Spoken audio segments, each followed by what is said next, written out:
Bueno, buenos días, doctor Manuel Herrera, ¿cómo está usted? Gracias por recibirnos en su casa. No, un placer, Aldo. Y es un gusto verlo después bueno, personalmente, a tanto tiempo de la pandemia. Sí, sí. ¿Cómo está usted, Manuel? Bien, gracias a Dios, bien, aunque con algún disgusto por ciertos comportamientos que se ven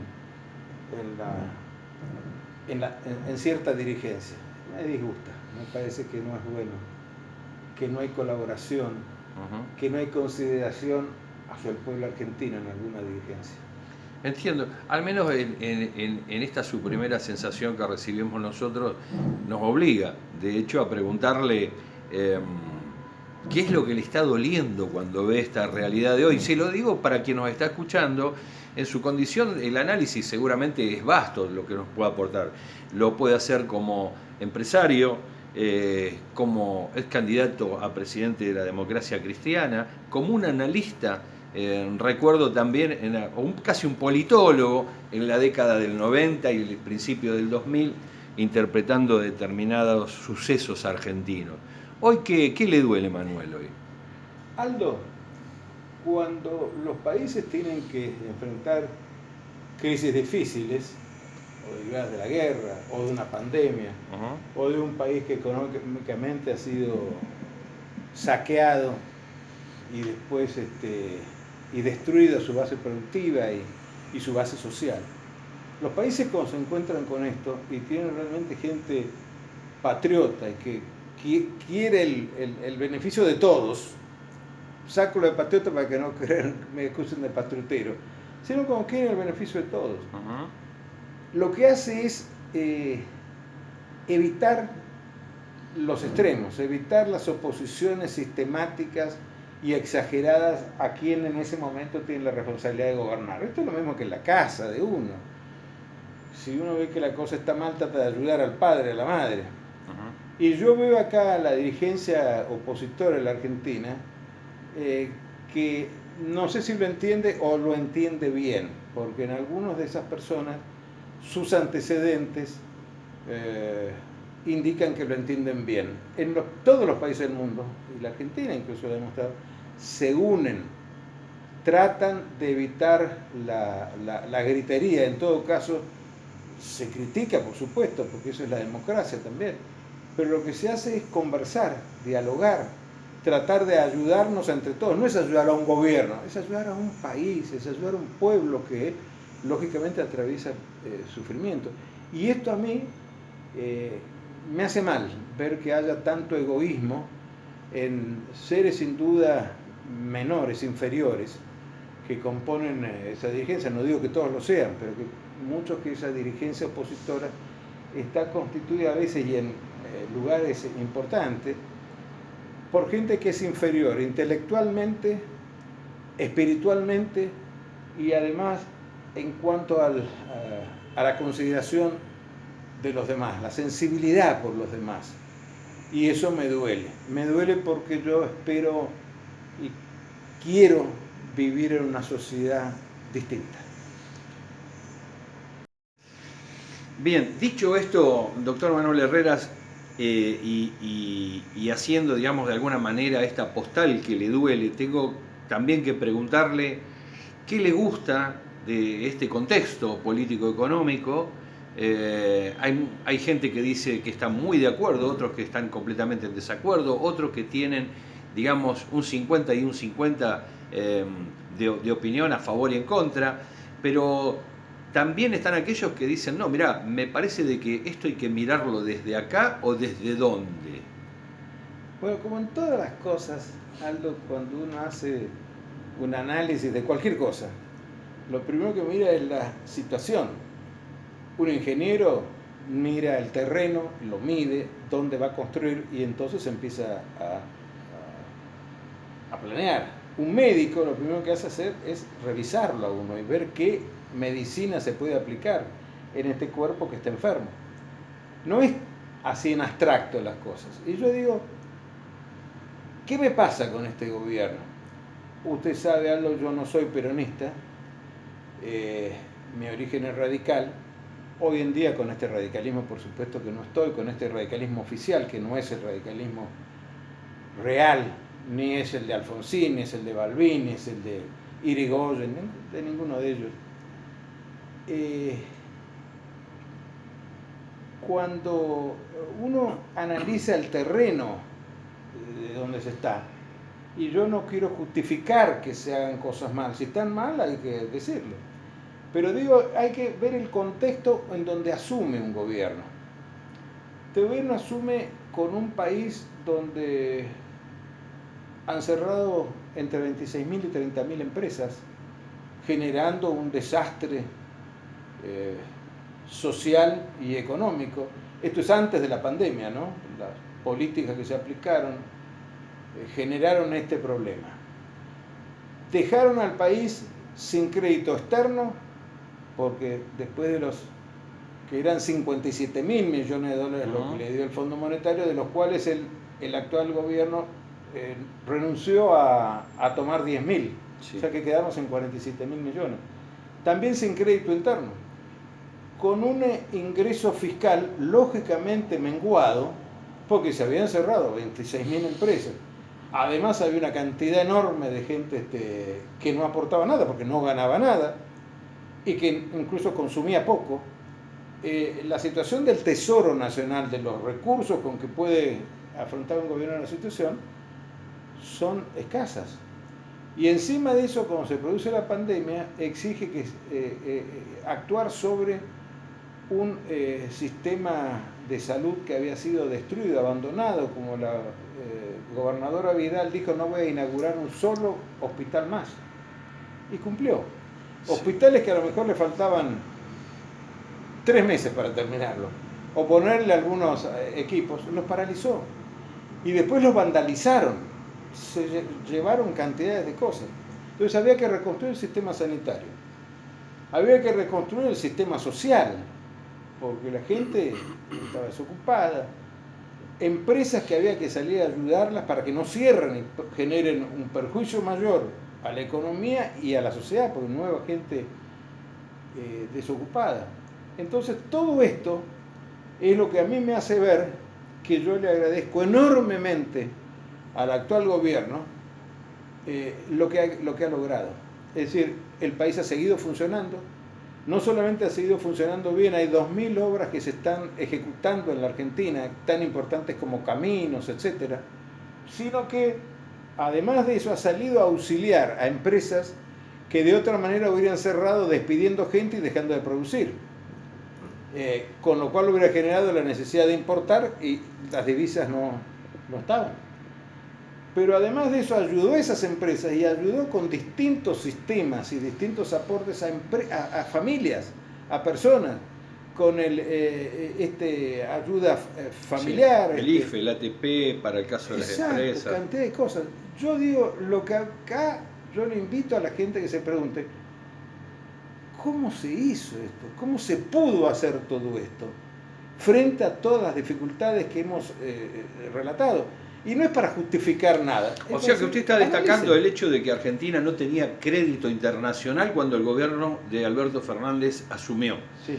Y la única posibilidad que tenía era de autofinanciarse, por decirlo de alguna manera, porque no los prestaban en el mundo. Así es. Ni los privados, ni los organismos internacionales. Así se había es. agotado la capacidad de endeudamiento de Argentina. Así es, entonces se critica porque emite. Y yo le digo, porque emite mucho, dicen. Bueno, ¿qué otra posibilidad hay? ¿Una varita mágica para fabricar recursos? No tenía otro recurso que emitir. Más impuestos no se pueden cobrar, al contrario, se ha disminuido el impuesto a las ganancias, por ejemplo, de la gente de la gente que trabaja, se le ha disminuido, se ha aumentado el mínimo no imponible, etcétera, etcétera, etcétera.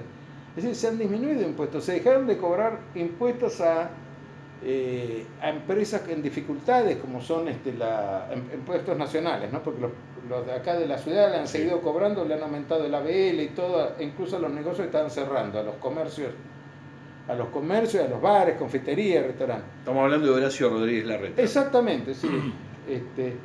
Él le aumentó los impuestos. y además no ha dado ninguna ayuda al comercio de la ciudad ni a la fábrica que puede haber en la ciudad. No le dio un centavo, todo, ni a las familias. No hay acá IFE, no hay nada que le haya dado. Todo viene de la nación. No compró una vacuna. Bueno, entonces, Rodríguez Larreta. Pero quiero decir, la emisión. Compró barbijos. Compró barbijos a 3.000 pesos cada una, a Caputo se los compró. Sí. Por eso Caputo se fue, creo que a Miami. Pero el tema, Aldo, es que ¿qué otra cosa se puede hacer que emitir? Y yo digo, lo que se pretenden economistas, por ejemplo como Cavallo, que yo creo que es un pésimo economista, y lo ha demostrado con lo que ha hecho con el país, que dice que en contra de la emisión, lo peor que les pasa es que no saben historia, porque la economía es una ciencia social. A ver, vamos a posicionarnos. Cuando usted dice hay economistas o pretendidos economistas o técnicos, digamos, en economía que desconocen la historia nacional, la historia argentina, y bueno, y seguramente el porqué de las medidas de muchos gobiernos. Pero usted, cuando dice lo desconoce, es decir, porque usted también conoce la historia, Manuel. Y esto, a ver, habida cuenta de las largas charlas que hemos tenido durante finales del 90 y principios del 2000, lo recuerdo todos los sábados en un programa radial. ¿Qué mide usted en ese conocimiento que tiene de la historia sobre los economistas, que parece ser de que hay solamente, un manual de fórmulas? Bueno, claro, son contadores, que no desprecio la profesión de contador. Lo que desprecio es el economista, que lo único que sabe es un poco de contabilidad, de sumar y restar. Y no conocen la historia, también la mundial es necesario conocerla. ¿Qué hicieron los países? Veamos en la crisis del 29-30, que fue la peor crisis que afectó a la humanidad. ¿Qué hizo ese genio que se llamaba Roosevelt? Endeudó a Estados Unidos de una forma bestial. Emitió bonos incluso para que los tomara la gente, bonos históricos se llamaban, sí. Y endeudó al país, porque había que seguirlo manteniendo en movimiento, y es lo que se ha tenido que hacer en Argentina. Lo que hicieron gente como don Carlos Pellegrini en la Argentina. Y ahí, sin importar las cuestiones partidarias, que acá se discuten cosas que están superadas por el tiempo, y si leyeran historia se darían cuenta. Don Carlos Pellegrini era opositor al gobierno que en ese momento estaba, que no recuerdo cuál era, sí.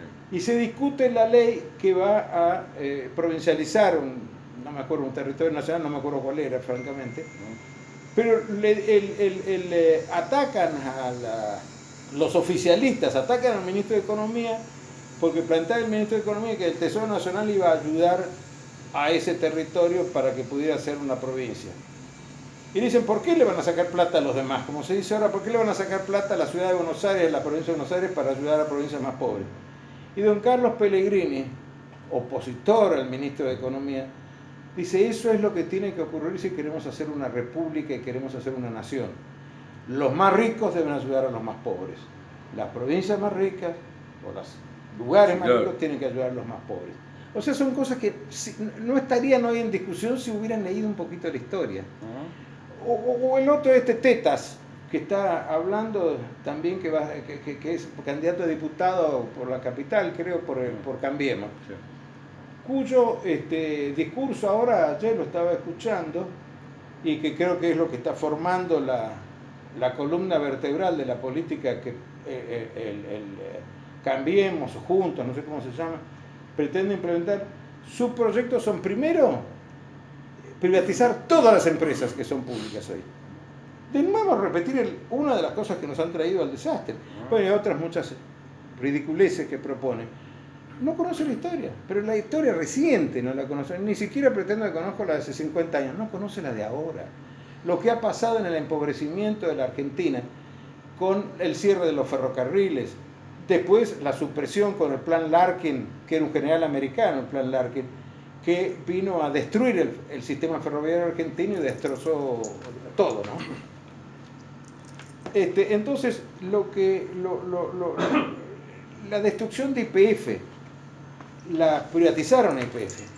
¿Qué era YPF en la Argentina? No es solamente producir petróleo, gas, etcétera, y energía en general, como ahora lo ha seguido produciendo. YPF que ha sido históricamente el modelo para todos los países del mundo que encontraron que tenían hidrocarburos y crearon empresas estatales. Claro. Todo Latinoamérica lo ha hecho. Sí. Pero otros países europeos inclusive. YPF no era solamente extraer y ponernos a disposición los hidrocarburos. YPF generaba viviendas, YPF generaba escuelas, YPF generaba civilización, caminos. Yo recuerdo... Proveedores pequeños, ¿Eh? pero proveedores de la pequeña y mediana Por empresa. supuesto.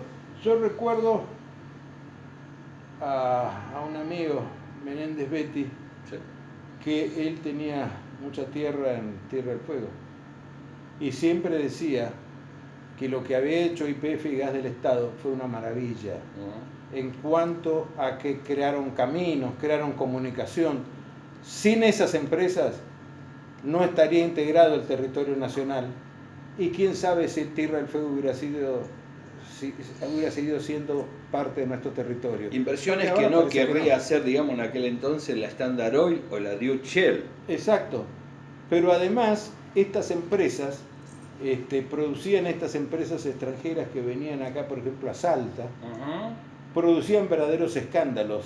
Sí, claro. En cuanto a que compraban gobiernos, o sea, gobiernos provinciales sobre todo, los compraban, hacían lo que querían, como ahora está sucediendo con el litio. Y eso es todo lo que lleva a gobiernos verdaderamente nacionales a crear esas empresas, como digo, modelo mundial. Y ahora Tetas viene a proponer de nuevo liquidar todas las empresas estatales. ¿Qué están diciendo? Y Manuel, en esta suerte de cascadas de declaraciones con olas privatizadoras que nos quieren mostrar, digo, para los que no tienen memoria y a lo mejor no tienen cierto grado de conciencia de la historia, como que decías vos recién, que primero no está la realidad, sino la cajita y la representación de la realidad que ellos tienen en sus cabezas. ¿Qué duda, o qué temor tenés respecto de este avance y hacia dónde querrían llegar? Aldo, esta gente no piensa en el interés general, piensa en el interés propio. Se ha escuchado decir a algún personaje, hoy en la oposición, porque estuvo en el gobierno, en el último gobierno, querer privatizar el Banco Nación. Y que sostiene esto. O sea, es una ignorancia no solamente de la historia, es una ignorancia de la realidad actual. El Banco Nación Argentina fue creado por don Carlos Pellegrini y es reconocido como una de sus grandes obras para desarrollar el país. Era para crear, no solamente dar crédito al sector agropecuario, como a veces se piensa, sino que también para la industria. Y es lo que hizo el Banco Nación. Sí. El Banco Nación, que ha sido afectado muchas veces por gobiernos, yo le diría tránfugas, ha sido afectado también ahora con el tema de Vicentín. Y está bien claro que González Fraga le dio créditos excesivos, sin garantías, y que excedían la capacidad de tomar préstamos de Vicentín. La gerencia del banco, cuando se produjo todos estos hechos tan lamentables, y que Cambiemos salió a defender de que a Vicentín, que el Estado no interviniera en Vicentín, y salió a decir todos somos Vicentín. Y sí, yo creo que tienen razón, son todos Vicentín. Están ahora los directivos de Vicentín están procesados por estafas, defraudación. No solamente a productores y a copiadores argentinos, sino también a bancos argentinos y Banco Mundial y bancos del exterior. Entonces, Y los funcionarios, yo me pregunto otra cosa, y disculpame la interrupción. ¿No? Estoy obligado a preguntarme, ¿pero es que la justicia local no toma en cuenta de lo que han hecho los directores o en este caso González Fraga del Banco Nación? Sí, no solamente González Fraga, y Sí, los sí, otros directores. los otros directores. Hay que ir más arriba. ¿Por qué? ¿Pero qué le está pasando a la justicia? No, hay otro proceso, aparte del que hemos visto ahora en estos días, Sí, de que los han procesado a todos y los han inhibido y demás. Hay otro proceso que está abarcando a los directivos del Banco Nacional, a los Sí, directores del Banco sí. Nacional, incluido González Fraga, pero donde yo espero que también aparezcan, nos hagan declarar, no como imputados, sino como testigos, digo, a los gerentes del Banco Nación, que yo doy fe, porque yo fui director del Banco Nación, doy fe de la enorme capacidad de esos gerentes y su enorme, ¿cómo te puedo decir?, interés por el banco, el afecto al banco. sí, Yo recuerdo, y capacidad. Yo recuerdo que uno de los sectores que supervisaba como director era a la división internacional. Y un banco internacional me lo llevó a un gran gerente, que es el doctor Ibarra. Se lo llevaron, y no lo llevaron porque no sé, porque estaba en el banco. Lo llevaron por su enorme capacidad, un gran gerente.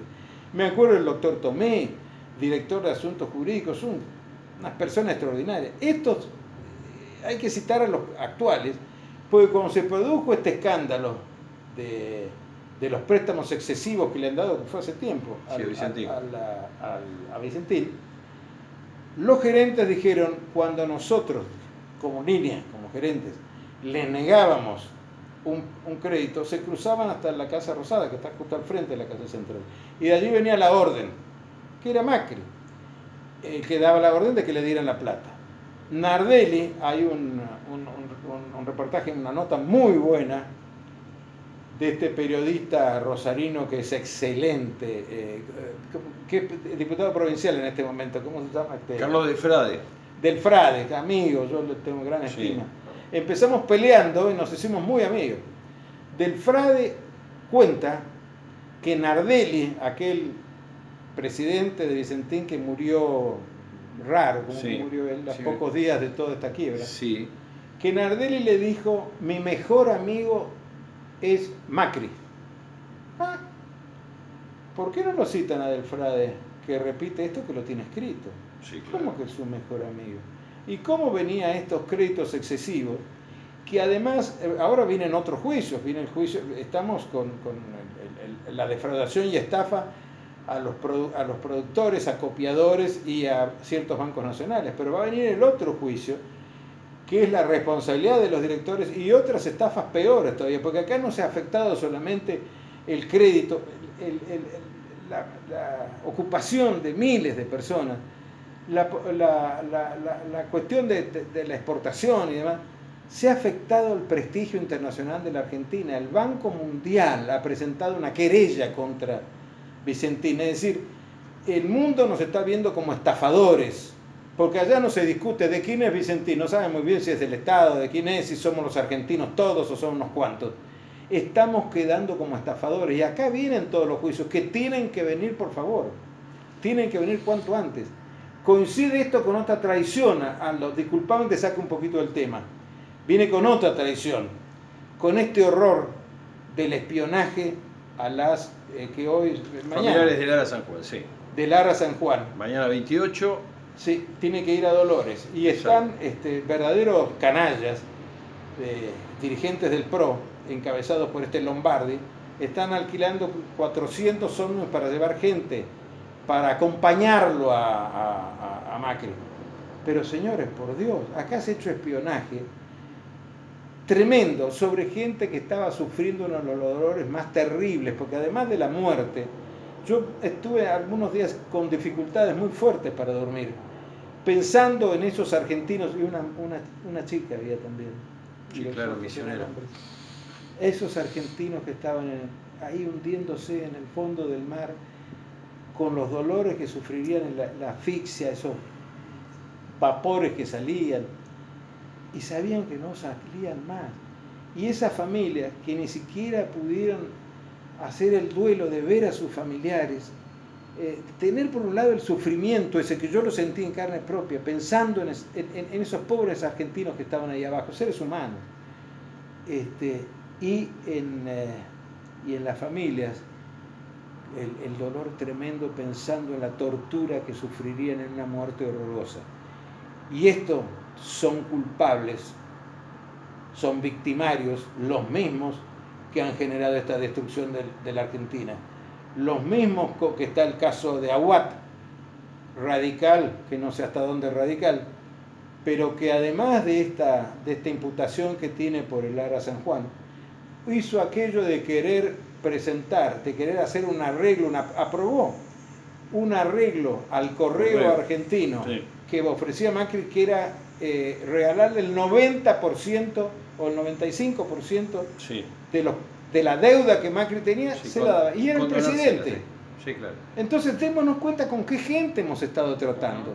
Por favor, démonos cuenta que no es solamente la economía, que es algo mucho peor que la economía. Es la sensibilidad hacia los otros. Por eso lo atacan también al Papa Francisco. Todos estos sinvergüenzas que están metidos en esto lo viven atacando al Papa Francisco. Recuerdo las palabras de Yolanda, y te interrumpo un minuto, Manuel. Cuando mamá de uno de los tripulantes del Ara San Juan, que dio, digamos, una frase terrible, un pantallazo que daba de toda una película, dice: cuando llegamos nos recibió una persona fría, que estaba quieto, tenía la mirada vacía, era el diablo. Era el diablo, dijo, sí. Está grabado eso. Sí, está grabado. Yo tengo la grabación esa. Tengo, porque la he guardado entre las grabaciones importantes de lo que he visto en mi vida, para darle a mis hijos esto y a mis nietos. Que sepan que no todos los seres humanos son iguales, no todos merecen ser llamados seres humanos. Porque yo creo que, y como dicen, es una bestia, es un animal, no es cierto. Los animales tienen sentimientos, los animales, uno ve a los más feroces cuidando a sus hijos, si no se hubiera extinguido esa especie. Estos son peor que una piedra, no son seres humanos. Y por eso digo, lo atacan al Papa Francisco. ¿Por qué? Porque el Papa Francisco es el más fiel divulgador, si es que puede decirse así, de la palabra de Jesús. Y yo digo, si Jesús hubiera nacido en esta época, tendrían que haber estado preparando los maderos, porque lo hubieran crucificado de nuevo estos seres terribles que lo atacan permanentemente, hasta en los medios lo atacan al Papa Francisco, porque repite las palabras de Jesús, habla de caridad, de sensibilidad, habla de solidaridad, y esto es lo que no tienen, carecen, son piedras.